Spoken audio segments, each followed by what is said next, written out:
Ish-kryeministri Sali Berisha ka dalë në mbrojtje të ish-kryetarit të Shkodrës Baris Fahia, i cili po përballet me hetime nga prokuroria e posaçme kundër korrupsionit dhe krimit organizuar për shpërdorim detyre. Berisha e cilësoi Spahin si një figurë të respektuar të Partisë Demokratike dhe vlerësoi veprimet e tij si në përputhje me ligjin dhe etikën e një zyrtari publik.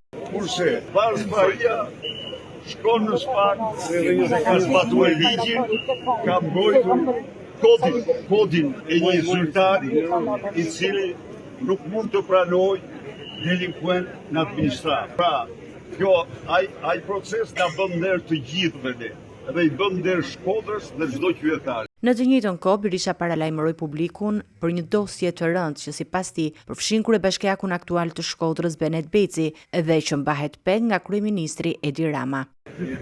Dhe shpesh qytetarët të Shkodrës do marrin vesh. Dhe kush është ai që i qeverisë aty?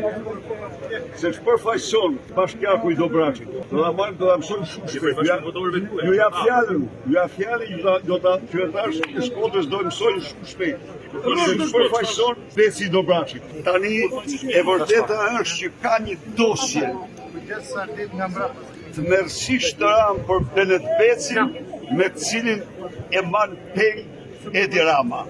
Por, ne jemi kundër politikës pengjeve. Deklaratat ish-kryeministri i bëri pas ceremonisë përkujtimore të 2 prillit 1991 në Shkodër, një ngjarje historike që përkujton vrasjen e 4 protestuesve dhe plagosjen e 10 të tjerëve gjatë një manifestimi kundër manipulimit të zgjedhjeve të 31 marsit të atij viti. Berisha e cilësoi atë ditë si një moment të rëndësishëm të rezistencës demokratike kundër diktaturës komuniste dhe theksoi nevojën për të nderuar kujtimin e të rënëve.